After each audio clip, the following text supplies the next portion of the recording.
अस्सलामुअलैकुम। Programme in fact में खुश आमदीद। अब्दुल मजीद साजिद के साथ मैं हूँ आमना ताहिर। नाज़रीन, इस वक्त दुनिया में क्या तब्दीली रूनुमा होने जा रही है। अक़वाम मुत्तहिदा की जनरल असम्बली का 80वां इजलास शुरू हो चुका है, जिसके अंदर पाकिस्तान को भी मदऊ किया गया है। फ़लस्तीन की किस्मत का फ़ैसला किया जाएगा और क्या होगा वो फ़ैसला, इस पर बात करेंगे।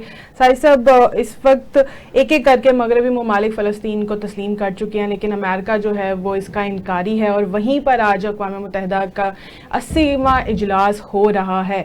वहाँ पर क्या तजवीज़ पेश की जा रही है फ़लस्तीन के हल के लिए?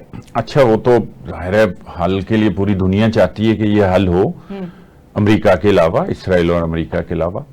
आप ये देखें कि इसी फ़लस्तीन के मामले पे जो एक कॉन्फ्रेंस हो रही है उसमें फ़लस्तीन इसराइल ने इनकार कर दिया। जी बिल्कुल, इसराइल नहीं शिरकत कर रहा और उसने बहाना ये गढ़ा है कि हमारे कोई जो भी यहूदियों का कोई सालाना कोई दिन है तो उस हवाले से, उस वजह से हम नहीं, वो सामना नहीं कर पा रहा। अच्छा, इतनी जुल्म ज्यादती, इतनी इंटरनेशनल लॉज की खिलाफ वर्जियां, तो इस वजह से वो नहीं आ रहे। हाँ। अब वो नहीं आ रहे तो फिर हल जो निकालेंगे ये अपने सर में जो है ना मिट्टी डाल के वापस ले आए, क्योंकि वहां तो कोई हल नहीं निकलना। वहां तो हाल ये है कि लोग बात कर रहे हैं फ़लस्तीन पे, उनके माइक्स बंद हो रहे हैं, उनको उनकी आवाज, जब फ़लस्तीन जैसे हम समझ लें बैठे हैं कोई चैनल्स पे, और यूट्यूब जिसको कर देता है समटाइम, तो चैनल्स भी उड़ा देता है। हाँ। इस पे बात करने पे, फ़लस्तीन के हक में बात करने पे, गजा के मजलूमीन के हवाले से बात करने पे, ये तो दुनिया हो गई है। और वहीं लेकिन देखें अल्लाह का एक निज़ाम है। इसमें इंडोनेशिया के सदर ने बात की तो वो बंद हो गई, उनकी माइक बंद हो गया। तुर्किया के सदर ने जब फ़लस्तीन पे बात की तो उस दौरान आवाज जो है वो नहीं आ रही थी, और दीगर ममालिक में भी जिन्होंने बात की है। अभी एक खबर थोड़ी देर तक कंफर्म हो जाती, मैं वो भी शेयर करता हूं मैक्रोन के हवाले से। अच्छा। फ्रांसीसी सदर, उन्होंने भी तस्लीम किया है। उनके साथ जो हुआ है अमेरिका के अंदर, वो हम थोड़ी देर में आगे चल के वो भी शेयर करते हैं। जब आप ये जो माइक की बात करें, अब वो टेक्निकी कोई फॉल्ट है या छेड़खानी की जा रही है सफारती प्लेटफॉर्म से और मजाक बनाने की कोशिश की जा रही है इसको? वो ये बताना चाह रहे हैं कि हम कितने ताकतवर हैं। हाँ। और वो ये बताना चाह रहे हैं कि आप लोगों की कोई वक़्त नहीं है। अच्छा। आप एक तो उन्होंने वो साफ इनकार कर दिया ना, कोई भी बहाना, जो भी एक तरीक़ाकार के मुताबिक वो बहाना बना के, और ये जो बैठे हैं वो ये बताना चाह रहे हैं कि आपकी हर बात हम सुन रहे हैं और हम जो बात आपकी नहीं चलाना चाहते, हाँ। तो हम ये, चाहे अक़वाम मुत्तहिदा भी है, हमसे कोई चीज बाला नहीं है, और ये बालादस्ती है जी। ये चौधराहट है जो बताई जा रही, बदमाशी है। चौधराहट तो कोई चीज नहीं है ना, रहेगी, बदमाशी है। और उस बदमाशी के लिए आप ये देखें कि जो यूरोप अमेरिका के इतना अलाई है कि दूसरी जंग अजीम के बाद वो उफ भी नहीं करते अमेरिका के खिलाफ। अपना बड़ा भाई उन्होंने बनाया हुआ है। उन्होंने फ़लस्तीन को कितना जुल्म आगे बढ़ गया है, कितने लोग जो मुसलमान भी नहीं, ये मुसलमान ममालिक नहीं है ज्यादातर, जिन्होंने फ़लस्तीन को एक्सेप्ट कर लिया, और वो उसकी जुल्म ज्यादती की वजह से कि ये चीजें आगे आनी है और ये फिर हम भी इस आग में जाना वो जलेंगे, इस वजह से कि चलो किसी ना किसी तरह से इसराइल को रोका जा सके। लेकिन उसने तो बताया है, वो तो कह रहा है कि हम यहां भी मौजूद हैं, हम ना होके भी हम मौजूद हैं। आपके तो ये माइक्स शख्स ये वो हम तो उड़ा के रख देंगे। ये जो मैसेज है, ये अब उनको वहां ही इस बात को होना ये चाहिए था मेरे ख्याल के मुताबिक। ये जैसे माइक्स वाली हरकत हुई है, इतना बड़ा इजलास हो रहा है अमेरिका के अंदर, ये तो हो नहीं सकता कि कोई उसकी जो है ना कोई तारों ने जो है ना वो जनाब स्पार्क कर दिया। हाँ। ये तो हो नहीं सकता। चलें, एक किसी मुल्क के सदर की एक आध की होती तो फिर भी हो सकता। क्लियर मैसेज है, कोई इनको ये चाहिए कनाडा के भी हो कि ये उसका बाइकआउट करें जी, और या बाइकआउट नहीं करते तो कम से कम इसको रेज करें और इसके ऊपर बात करें। और अक़वाम मुत्तहिदा का सारा स्केड्यूल जो है वो फ़लस्तीन के जितने दिन है वो इसके ऊपर जाना वो बहस होनी चाहिए और इसका कोई रिजल्ट निकलना चाहिए, वरना ये नशिस्तन बर्खास्तन ये गुफ्तन ये करके तो आ जाएंगे। अच्छा सर, अभी यहाँ पे पाकिस्तान को भी मदऊ किया गया है, ईरान को तो वैसे नहीं बुलाया गया, ईरान को बुलाने की क्या वजह है कि उसको क्यों नहीं बुलाया गया, वो भी बताएं। और साथ ये बताएं कि अब जो पाकिस्तान को बुलाया गया है, पाकिस्तान का क्या किरदार रहेगा? पाकिस्तान तो ज़ाहिर मेंबर है ना, मेंबर ममालिक को तो आते ही हैं सबको, इल्ला के जो जिन पर पाबंदियां ईरान की तरह, जो 193 ममालिक मेंबर्स हैं वो सारे ही शिरकत करते हैं और ये तयशुदा फार्मूले के मुताबिक हैं, कोई इसमें किसी को नहीं रोक सकते। पाकिस्तान एक ऑटोमेटिकली एक खुदकार निज़ाम जो बना उसके तहत उन्होंने जाना ही जाना, हर साल जाते हैं और वहाँ हमारा मुस्तकिल मंदूब भी है, तो वो उन ममालिक का मुस्तकिल मंदूब है ना जी, जो उसके मेंबर्स हैं, अक़वाम मुत्तहिदा के जो मेंबर है, तो 193 ममालिक में पाकिस्तान का शुमार है। पाकिस्तान इस दफ़ा बहरहाल एक मुनफरिद हैसियत रखता है। इस दफ़ा पाकिस्तान एक लीडिंग रोल जो है ना वो जो अदा कर रहा है खित्ते में, मुस्लिम उम्मा के दरमियान, और अब सऊदी अरेबिया के साथ भी जिस तरह के मुआहदे हुए हैं, इस सारे तनाज़ुर में इससे कबल जंग जो जीती है पाकिस्तान ने इंडिया के साथ, और इंडिया को आप कह लें कि इतना बड़ा मुल्क, इतनी बड़ी मईशत रखने वाला, इतना बड़ा ताकतवर मुल्क जो है ना दिफाई लिहाज से भी, जिसका एक बार फिर से क्रेडिट ट्रंप साहब ने ले लिया है। ट्रंप साहब ने तो कोई 36वीं दफा ये क्रेडिट लिया होगा और वो बार बार ले रहे हैं, और इस क्रेडिट के पीछे 2-3 उनके अज़ाइम हैं। एक तो ये है कि इंडिया को वो सबक सिखाना चाहते हैं कि आपको हमने, जैसे वो कहते होते हैं कि आपको हमने पाला है, पोसा है, आपको हमने अपने कैंप में रखा है, आपको हमने बहुत सारा जो है ना फायदे दिए हैं, ट्रेड के अलावा भी बहुत, जो लॉबिंग होती है, जो ब्लॉक्स हैं बने हुए दुनिया के अंदर, उस हिसाब से तो एक वो मैसेज देते हैं कि चूंकि वो अब उनकी मान नहीं रहे, और वो तो आगे चीन के साथ भी जो है ना वो जफियां अब डालने लगे हैं, रूस के साथ भी डालने लगे हैं जफियां, और जबरदस्ती जो जैसे करते होते हैं, और वो भी ट्रंप को जला रहे हैं, और ट्रंप साहब भी जो है ना वो मोदी साहब को जला रहे हैं, ये बात बार बार करके। ये तो मतलब जंग का तो कह रहे हैं ना, इसके अलावा भी जो वो कहते हैं कि जंग पाकिस्तान जीता है, पाकिस्तान ने 6 नहीं 7 जहाज जो है ना वो, उनमें राफेल का जिक्र नहीं करते, वो 4 हैं या 3 हैं, तो वो सीधी सीधी बात करते हैं। ये उनका एक अपना मकसद है, चूंकि कारोबारी शख्सियत है वो ट्रेड की नजर से ही सारी चीजों को फिलहाल देख रहे हैं। और अमेरिका फर्स्ट चूंकि उनका नारा था और उसी के तहत वो इलेक्शन जीते हैं, तो वो जो उनका एक मैंडेट अपना है या एक मंशूर जो उनका था, उस मैनिफेस्टो के मुताबिक वो अपना काम कर रहे हैं। उसमें चूंकि इंडिया ने आंखें दिखा दी हैं और इस जंग के बाद भी, और वो, लेकिन एक ये ट्रायका भी है, इसको हमें नहीं भूलना चाहिए। हम ये किसी खुशफहमी में ना हो कि ट्रंप ने ये कह दिया है, वो अलाई है डायरेक्ट इजराइल का, जिस तरह अमेरिका बदल सकता है वो किसी वक्त कुछ भी जो है ना वो ट्रंप कार्ड जो है ना वो चलना है, वो चाहे इसराइल से चले चाहे अमेरिका से चले। तो ये यहूद हनूद जो है ना ये भाई भाई हैं, इन्होंने इकट्ठे हो जाना है। मुस्लिम उम्मा के खिलाफ तो ये मुश्तमे हैं, इनका इकट्ठ फिर करना मकसद, इकट्ठ करने की जरूरत नहीं है, ये अजलों से हैं, फिर सारे ही इख्तिलाफात भूल जाएंगे। अच्छा, तो वो जो ये वाली बात है ना, ये नहीं भूलनी चाहिए कि वो भी बड़ा सही खेल रहा है।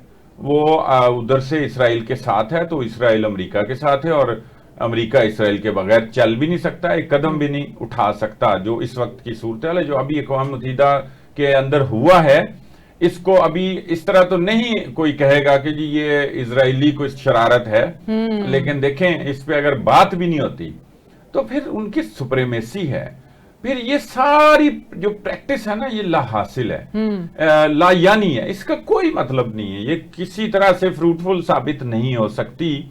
तकरीरें कर लें, अभी शहबाज शरीफ साहब ने 27 सितंबर को तकरीर करनी, हम सुनेंगे, उनके एजेंडाज में हैं चीजें, कश्मीर भी है, फलस्तीन भी है, और इस वक्त जिस तरह कतर का मामला हुआ, इससे कबल ईरान के ऊपर जो हमला हुआ, और इसराइल को लगाम डालने की भी वो बात करेंगे। हमारा जो अक़वाम मुत्तहिदा मुस्तकिल मंदूब हैं, आसिम साहब है उनका नाम भी, वो जिस तरह से आंखों में आंखें डाल के जो इनका मुस्तकिल मंदूब था इसराइल का, बात जिस तरह कर रहे थे कि ये बदमाश हैं, उनको उनकी तरफ देख के वो बात कर रहे थे, ये हिम्मत हौसला पाकिस्तान ने जरूर पकड़ लिया है और ये अच्छी बात है। अभी देखें आगे जाके पता तो चलेगा कि करते क्या अमली तौर पे।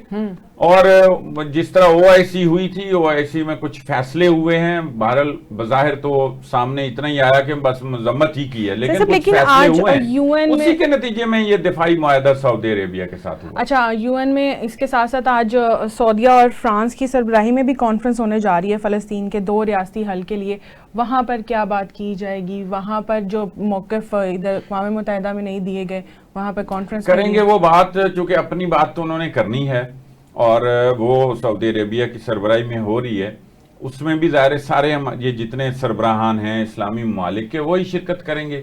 हो सकता है उनको मदऊ करना चाहिए था कि जिन्होंने फ़लस्तीन की रियासत को तस्लीम कर लिया है, यूरोपीय ममालिक जो हैं, उनको भी दावत दी जाती जी। और मुझे नहीं मालूम कि दावत दी गई कि नहीं, लेकिन चूंकि ये बहरहाल असल मसला तो मुस्लिम उम्मा का है ना, और मुस्लिम ममालिक का है ये मामला, तो वो इसमें कोई चीज बनाएंगे, इसके बाद उसकी जो भी सिफारिशात हैं, जो भी वहां तय होगा, ये एक मैसेज ही जाएगा। और अक़वाम मुत्तहिदा के इजलास के दौरान ये हो रहा है, तो एक प्रेशर तो है, प्रेशर ही है ना, जमहूरी तरीके से ही जा रहा है फिलहाल। तो अभी तो इसराइल के साथ कोई लड़ने की पोजीशन नहीं है, में नहीं है, चूंकि अमेरिका साथ है, तो वो तो फिर दुनिया जो है ना वैसे ही वो उलट पुलट जाएगी सारी, और फिर नई चीजें ही सामने आई, वो भी होना है। यानी ये बात भी तय है कि वो आज हो कल हो, वो 5 साल बाद हो, वो 10 साल बाद हो, वो होना ही है। उसके बगैर इसराइल ने तो रुकना नहीं। इसराइल ने तो सीधा सीधा कहा है,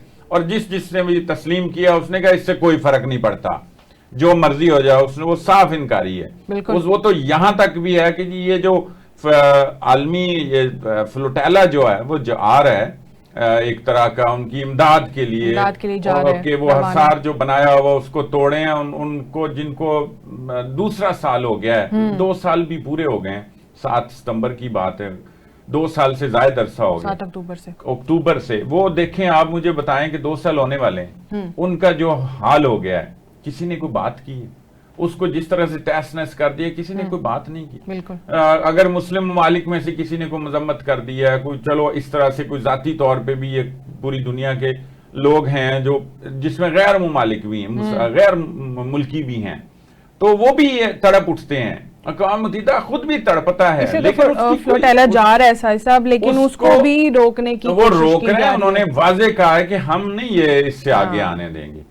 सिंपल सी बात की है कि एक जगह मखसूस है, वहां रुक जाएं, बाद में देखेंगे आपकी का बंदरगाह है, वहां पर आप इमदाद छोड़ दें, उसके बाद हम देखेंगे, हम गजा पहुंचा देंगे। तो फिर कुछ भी नहीं हो रहा ना। आप देखें, ये इसी से मैं कह रहा हूं कि निजाम खराब हो सकता है अगर ऐसे जान को हथेली पे रख के लोग निकल चुके हैं, क्योंकि उनको किसी भी लम्हे शहीद किया जा सकता है, उनको मारा जा सकता है, और वो एक्टिविटीज कर भी रहे हैं, देख भी रहे हैं, वॉच कर रहे हैं, उनको ड्रोन्स उनके ऊपर चल रहे हैं। वो मुश्ताक अहमद खान पाकिस्तान के साबिक सेनेटर हैं, वो मुसलसल अपडेट कर रहे हैं जी।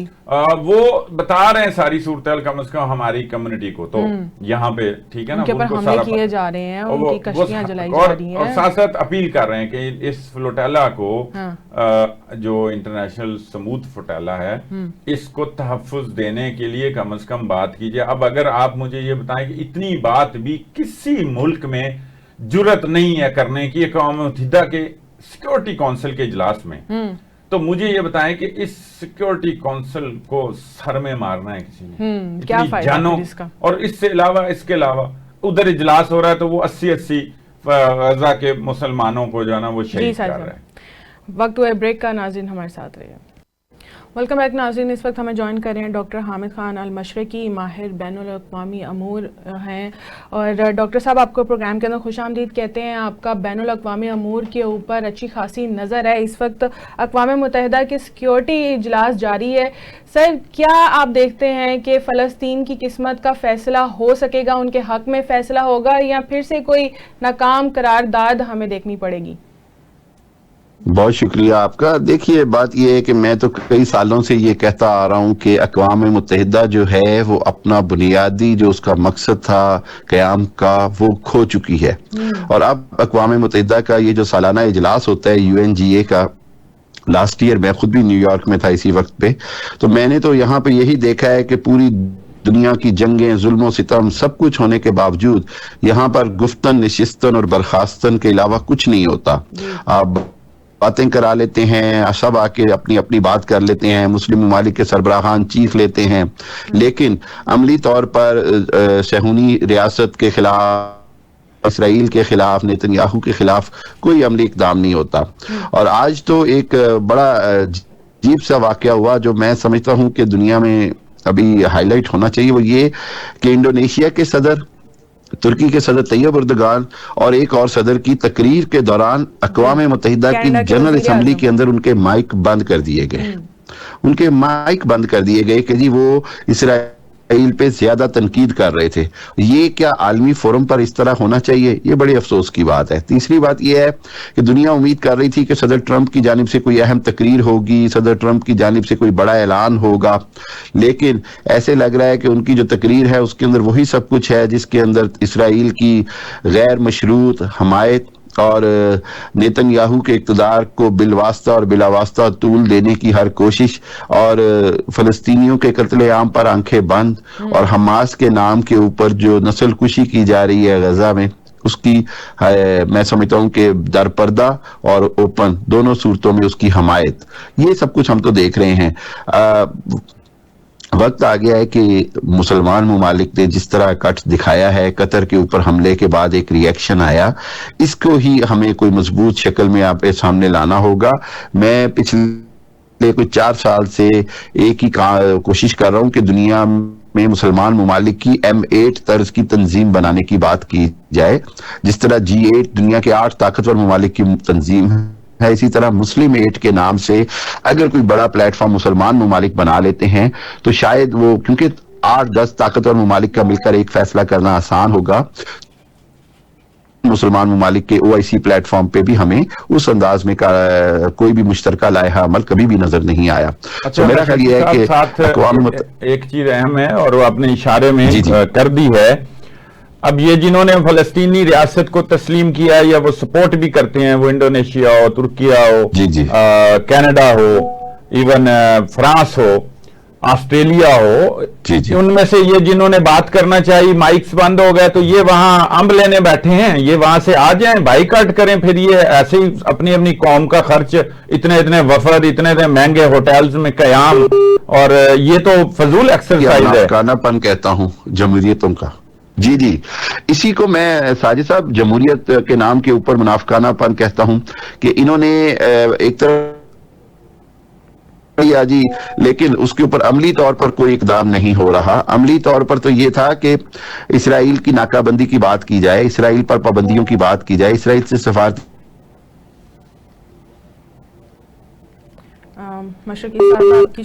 की बात की जाए, इसराइल की मुआशी नाकाबंदी की बात की जाए, तो इसके बगैर तो बहुत मुश्किल है। लेकिन इसराइल तो सर वहां पे मौजूद ही नहीं है, वो आया ही नहीं है, शिरकत ही नहीं की उसने। मुझे सॉरी, आपकी आवाज नहीं आई। मशरकी साहब, आप कह रहे हैं कि इसराइल की नाकाबंदी की बात की जाए, लेकिन इसराइल वहां पे मौजूद ही नहीं है, जिसके ऊपर बात करनी है, जिसके ऊपर कार्रवाई करनी है, वो मौजूद ही नहीं है अक़वाम मुत्तहिदा के इजलास के अंदर। तो फिर इन तमाम बातों का, तमाम बयानात का क्या फायदा है? जी बिल्कुल ऐसे ही है। यही तो मैंने कहा कि ये इसीलिए तो वो गुफ्तन, नशिस्तन और बर्खास्तन से आगे नहीं जा रहे मामलात, कि ना तो इसराइल सुनने हमायत हासिल है, उसके बाद नेतन्याहू जो है वो अपने इक़्तिदार को तूल देने के लिए कुछ भी कर गुजरने को तैयार है। 6 मुसलमान ममालिक पर वो हमला कर चुका है, तुर्की और सऊदीया पर हमले की वो बात कर रहा है, ईरान से दोबारा जंग छेड़ने की वो बात कर रहा है। तो इस सूरत हाल के अंदर मासी दिया जाए, ऐसे लग रहा है जैसे आइंदा आने वाले दिनों में ऑप्शन और कोई नहीं रह जाएगी और मुसलमान ममालिक को ताकत से मिलकर इसका जवाब देना होगा, वरना हमारी दास्तान तक न होगी दास्तान। ठीक है मशरकी साहब, बहुत शुक्रिया आपके वक्त का। बहुत शुक्रिया सर साहब। इस वक्त क्योंकि बहुत से ममालिक अमेरिका में मौजूद हैं और उनके सदर भी हैं, तो फ्रांसीसी सदर को एक वाकया वहाँ पे पेश आया है कि उनको ट्रैफिक में रोक लिया गया है। क्या बैकग्राउंड है? ट्रैफिक में वो फंस गए थे और पता चला वो अभी ये ताज़ा वाकया है, तो बड़ी दिलचस्प सूरत हाल पैदा हुई। वो एक फुटेज चल रही है, वो वहां जो भी ट्रैफिक का एहलकार है उससे भी उलझ रहे हैं कि भी मैं मैक्रोन हूँ, आप मैं फंसा हुआ हूँ, ये क्या मसला। उन्होंने कहा जी माजरत, ये तो जनाब सदर ट्रंप साहब का काफिला है, उस वजह से ये रुका है। अब देखें अक़वाम मुत्तहिदा का इजलास हो रहा है, ये कोई मुख्तलिफ ही कुछ हो रहा है, यानी प्रोटोकॉल्स होता है किसी मुल्क के सदर का, वजीर आज़म का, उसके साथ भी कोई कॉन्वॉय छोटा मोटा होता है, कोई मतलब इतना ना हो, ट्रंप जितना तो नहीं होगा। तो वो जनाब उन्होंने मज़ाहिया अंदाज, उन्होंने फोन किया ट्रंप को। अच्छा, उन्होंने कहा मैं भाई ये यहाँ फंसा हुआ हूँ, ये मुझे बता रहे हैं कि ये सारा तुम्हारी वजह से, ठीक है ना। और बिल्कुल उन्होंने मज़ाहिया अंदाज में बात की। तो वो उन्होंने फिर खैर क्या कहना था, चूंकि ये भी असल मसला क्या है। फिर तो इसके बाद फिर वो वहां चहलकदमी करते फिर रहे हैं, वो लोगों से बातें कर रहे हैं, वो सेल्फियां ले रहे हैं। और एक वहां अमेरिकी है कोई अमेरिकन, उसने बाकायदा मैक्रोन का मतलब माथा भी चूमा है, बोसा दिया उसको, इसी वजह से दिया कि भाई फलस्तीन को उसने तस्लीम किया। एक देखें वहां की आवाम के अंदर तो यही सेंटिमेंट्स, ये तो हुकूमत की सतह पे है, जो भी पॉलिसी है वो हुकूमत की वो है, जो भी इसराइल के साथ जनाब इसराइल नवाजी जो बहुत आगे तक की सूरत हाल है वो है, इस वजह से तो ये किया जा रहा है। अब आप एक तरफ वो माइक्स की बात कर रहे थे और ये इससे अगली बात हो गई, यानी वो ये वाज़ेह हो गया कि ये उनके साथ हुआ कि जिन्होंने फलस्तीन पे बात की। और तो मैं वही तो कह रहा हूं कि ये कर क्या रहे हैं वहां, इतना उज़्वे मुअत्तल बन के बैठने के बजाय बेहतर है कि ये वहां से आए और ये कहें हमने इसका मकसद ही फौत हो, ये एक दफा बाइकआउट करें, ये अक़वाम मुत्तहिदा का तो जो मकसद है वो वैसे ही तब्दील हो और कोई और चीज सामने आए दुनिया में कि जो अब हकीकी मानों में ऐसा इदारा हो जो किरदार अदा कर सके, जो मुल्क दुनिया भर के जो ममालिक के दरमियान जो झगड़े हैं उनका तस्वीर कर सके, जो उसका मकसद है वो तो वो कर नहीं रहा। तो ये फिर भी बैठेंगे, नहीं करेंगे, हर एक को अपनी अपनी पड़ी होगी, अपना अपना करेंगे, नहीं करेंगे। शायद किसी गैर मुस्लिम मुल्क से कुछ तवक्को है कि वो कोई यही जो हम बात कर रहे हैं इसको शायद आगे लेके चलें, क्योंकि दुनिया जानती है ट्रंप बाजिद हैं और इसराइल की भी डिटाई दुनिया ने देख ली है। तो सारी सब कुछ भी नहीं इस वक्त किया जा सकता, दुआई की जा सकती है। अब हम पाकिस्तान की सियासी सूरत हाल की तरफ वापस आ जाते हैं। इस वक्त 9 मई JHQ हमला केस के अंदर इमरान खान के खिलाफ जो है कार्रवाई वो हो रही थी। आज दरख्वास्त दी गई इमरान खान की जानिब से कि जो कार्रवाई की जा रही है या इसको बर्खास्त किया जाए, इसको ख़त्म किया जाए, दरख्वास्तें दी गई लेकिन उसको रोक दिया गया है। क्या वजह से साहब, अब 9 मई के अंदर इमरान खान को जो सज़ाएं दी जाएंगी, कितनी सज़ा हो सकती है और अब इसका फैसला कितनी जल्दी आने वाला है? जल्दी आने वाला। ये तोशाखाना तो बड़ा अजीबोगरीब एक मामला है कि अगर इस पे सही रूह के साथ काम किया जाए तो कोई भी ना बचे। नवाज शरीफ भी वजीर आज़म रहे, गिलानी साहब भी रहे, जनाब जरदारी साहब भी सदर रहे। ये तोशाखाना तो बिल्कुल मैं आपको बताऊं वो कोई गरीब का माल था जो समझा जाता था, या यतीम का जिस तरह को हाल होता है, तोशाखाना का वही हाल हुआ है।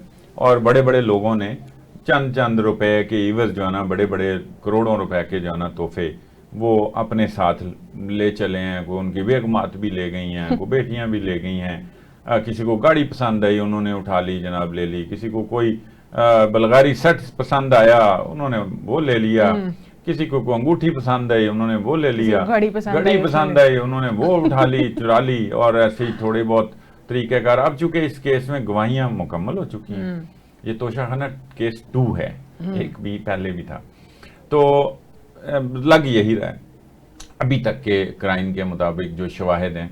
इससे ज्यादा तो ज़ाहिर इस पे बात नहीं की जा सकती, ये फैसला आना है और अदालती मामला है। लग ये रहा है कि कोई हफ्ते अशरे में खान साहब को इसमें सजा हो जाएगी। अच्छा सही साहब, कुछ एक ऐसी भी दरखास्तें सामने आ रही हैं जो हमने माजी में तो नहीं देखी हैं लेकिन हैरान कुन है, उसके ऊपर बात करेंगे लेकिन एक शॉर्ट ब्रेक के बाद। नाज़रीन हमारे साथ रहिए। इनफैक्ट मैं एक बार फिर से खुश आमदीद नाज़रीन, इस वक्त हमें पेशावर से ज्वाइन कर रहे हैं ब्यूरो चीफ मोहम्मद मुनीर साहब, बहुत शुक्रिया आपके वक्त का। सदर ट्रंप ने बगराम एयर बेस वापस लेने का मुतालबा कर दिया है, इसकी बैकग्राउंड क्या है और अफगानिस्तान इस वक्त क्या मौक़िफ़ रखता है इस हवाले से? जी बिल्कुल, बागराम एयरबेस दुनिया का सबसे बड़ा एयरबेस है। और ये तकरीबन इस से काफी अहमियत का हामिल है कि ये चीन से तकरीबन 500 किलोमीटर दूरी पर है और अफगानिस्तान के सूबे परवान में दारुल-हुकूमत काबिल से तकरीबन 50 किलोमीटर शिमाल में वाक़या है। इस एयरबेस को सोवियत यूनियन ने तकरीबन 1950 में बनाया था और फिर जब 1980 में जब वो अफगानिस्तान पर काबिज हो गई तो वहीं से उन्होंने सारी कार्रवाइयां शुरू की थी। इसके बाद 1979 से लेके 1989 तक ये उनका मजबूत मरकज रहा और यहीं से वो मुजाहिदीन के खिलाफ अपनी कार्रवाइयां जारी रखी हुई थी। फिर जब 2001 में अफगान खानदगी के बाद ये अब हाल रहा तो अमेरिका ने यहाँ पे अपना कब्जा जमाया और तालिबान और अलकायदा के खिलाफ अपनी भरपूर कार्रवाइयां शुरू की। जी जी जी। अच्छा, आप मुनीर साहब, आपको के इल्म में होगा कि अफगानिस्तान की तरफ से मौकिफ आ चुका है कि हम तो भाई अपनी सरजमीन का 1 इंच भी नहीं देने लगे।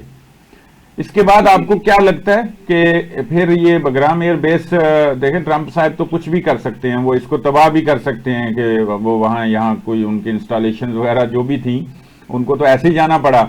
तो कोई इसके बाद आने वाली सूरत हाल कोई आपके इल्म में है कि क्या बन सकती है या अफगानिस्तान दे देगा उनको? नहीं, कोई ऑफिशियल नहीं है। मतलब जो वजीर खारजा है उनकी तरफ से ट्वीट के जरिए आया ये बयान। बाकी बाकायदा तौर पर उन्होंने कुछ ऐसा बयान जारी नहीं किया, लेकिन अमेरिकन सदर की तरफ से ये बाकायदा उनको धमकी दी गई है अगर उन्होंने ये देश हमारे हवाले ना किया, बल्कि उन्होंने तो ये भी यहाँ तक भी कह दिया कि ये हमने बनाया है। हालांकि ऐसी कोई हकीकत नहीं इसमें और इसका कोई इम्कान नहीं है। ये सियासी मुबस्सिरीन जो यहाँ के हैं और आलमी सतह पर जो है वो ये कह रहे हैं कि ये एक धमकी हो सकती है उनके दबाव डालने के लिए और मसाइल हल करने के लिए। ऐसा मुमकिन नहीं है। और जो अमेरिकन खुद हैं, जो साबका अमेरिकन हुक्मरान है या उनके हुकूमत के जो लोग हैं, वो इसको काफी खतरनाक समझ रहे हैं और वो ये तस्वर कर रहे हैं कि ये एक नया हमला होगा अफगानिस्तान की सरजमीन पर और इसलिए हमें अमेरिकन लोगों को, अमेरिकन अवाम को, अमेरिकन हुकूमत को नुकसान उठाना पड़ेगा और इसके लिए तकरीबन 10,000 फौजी मजीद उनको डिप्लॉय करना पड़ेंगे और जदीद फिदाई निजाम उनके लिए दरकार होगा।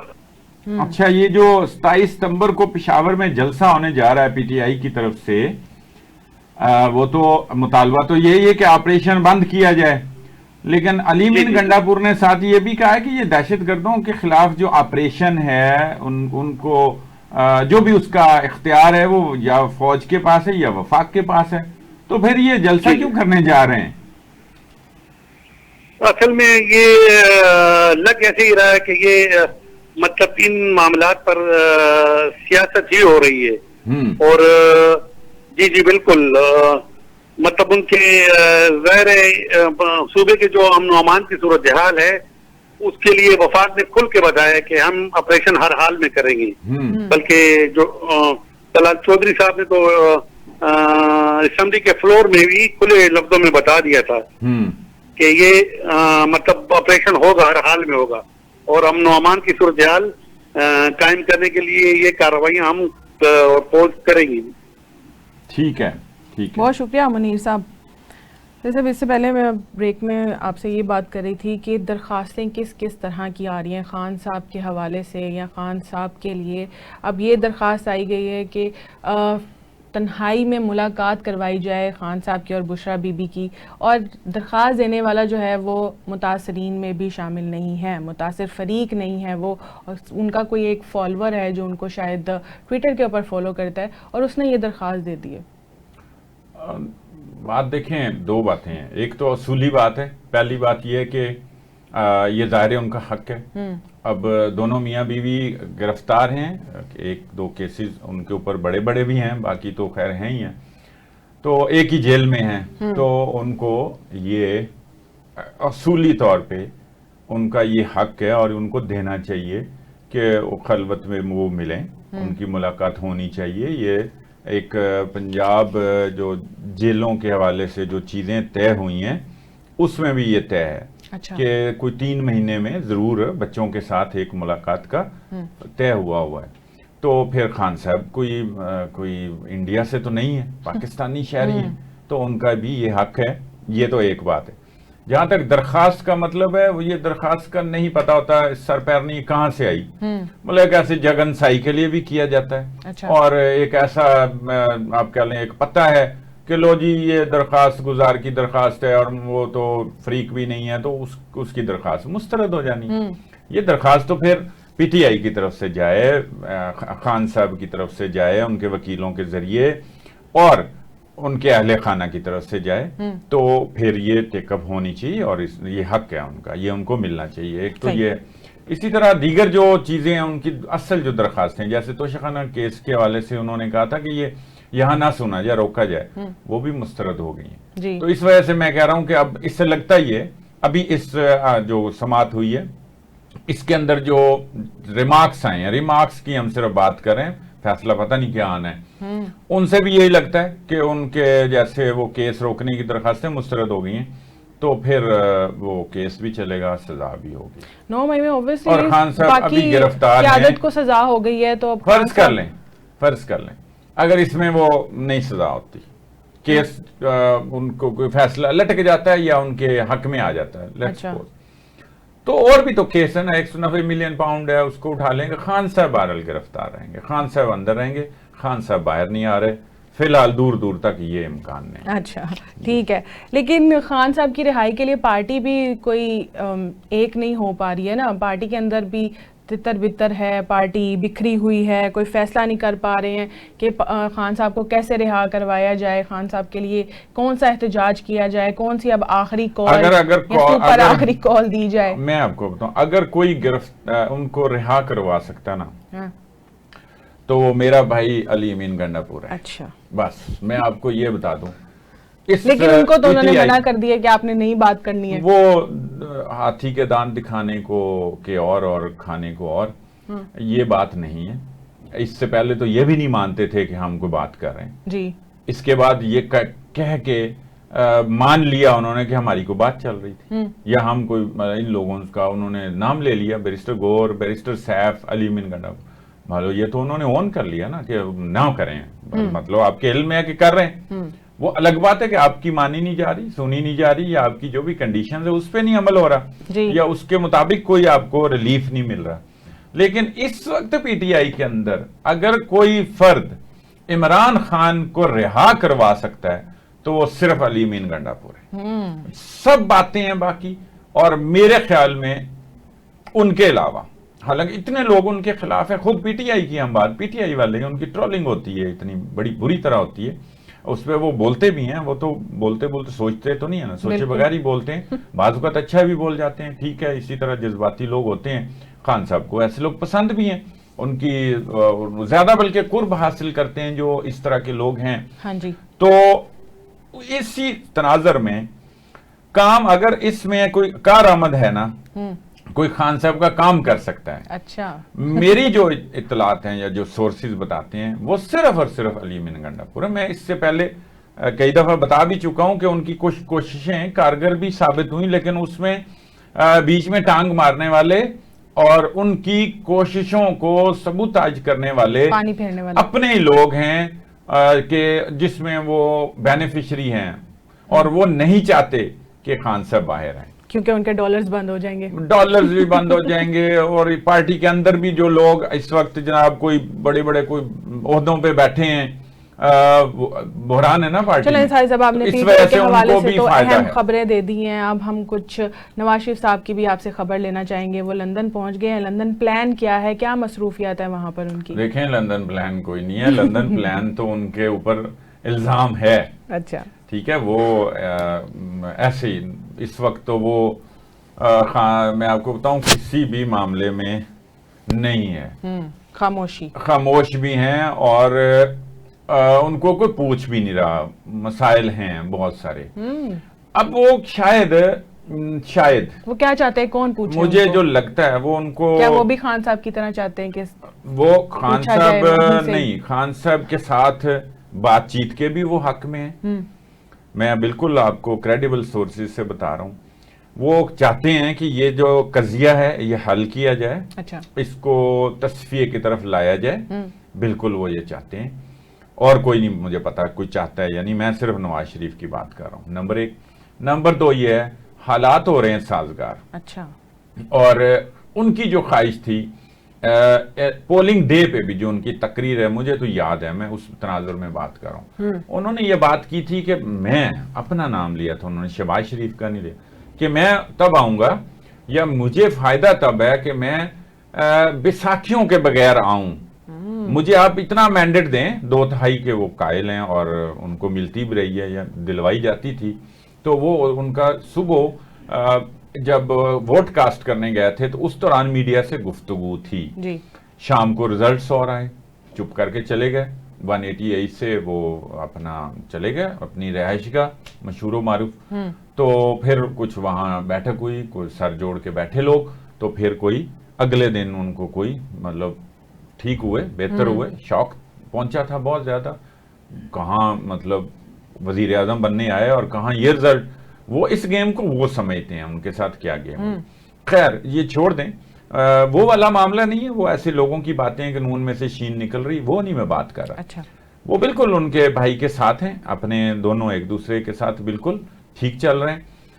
अब वो हालात को देखते हुए मेरा ये ख्याल है, मेरी को खबर नहीं है, एक जायजा कह सकते हैं इसको, तज्जियाती तौर पे मैं ये बात कर रहा हूं कि वो ड्राइविंग सीट पे आना चाहते हैं, वो यूं भी नहीं है कि वो वजीर आजम बनना चाहते हैं। अच्छा, लेकिन वो अपना रोल जो जिसके लिए वो ये समझते हैं कि मैं 3 दफा वजीर आजम रहा हूं, तो मैंने निकाला है, बहरान से निकाला, यकीनन एस्टेब्लिशमेंट को उन्होंने कंधा दिया, निकाला, नहीं तो बुरी तरह फंस गए थे, अदम तेरी कदम एतमाद लानी पड़ी, उसके लिए उनकी मेहनतें करनी पड़ी इमरान खान नवाज शरीफ की, और उन्होंने फिर आगे इसको बहरहाल इजाजत दी और ये हुआ।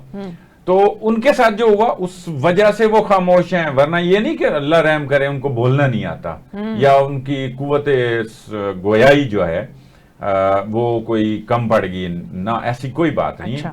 वो खामोश हैं तो वो अपने अंदर एक तूफान लेके बैठे हैं, और मुझे ये लगता है कि जब वो बोलेंगे, जब वक्त आ जाएगा तो फिर वो कहते हैं ना कि ये खामोशी किसी बहुत बड़े तूफान का पेश खैमा है, यह साबित हो सकता है। हाँ। तो ये जो अब लंदन में जाके मुलाकात वहां गए हुए हैं, गए तो वो इलाज के नाम पे ही हैं हमेशा की तरह, ये भी हमारे लिए तो ठीक नहीं है कि यहाँ आपकी हुकूमत है और आप इलाज मुआवजा जो है वहां करवाते हैं, ये कोई अच्छी बात तो नहीं है। आप इधर ही जैसे हम लोग करवाते हैं, धक्के खाते हैं और अस्पतालों के, अब वो भी करें। लेकिन ये है कि अब इतवार को ये मीटिंग होने जा रही है, ख्वाजा आसिफ भी मुतवक्को हैं, राना सनाउल्लाह भी वहां मीटिंग में मुतवक्को हैं, मरियम नवाज भी हैं, और भी सीनियर क़यादत वहां बाहर की जो उनकी क़यादत है वो भी नवाज शरीफ की ज़ेर सदारत ये एक मीटिंग होने जा रही है इतवार को।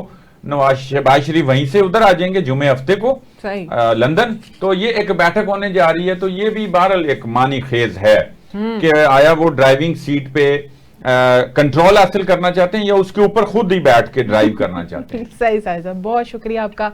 नाज़रीन, अगले प्रोग्राम तक के लिए अल्लाह निगहबान।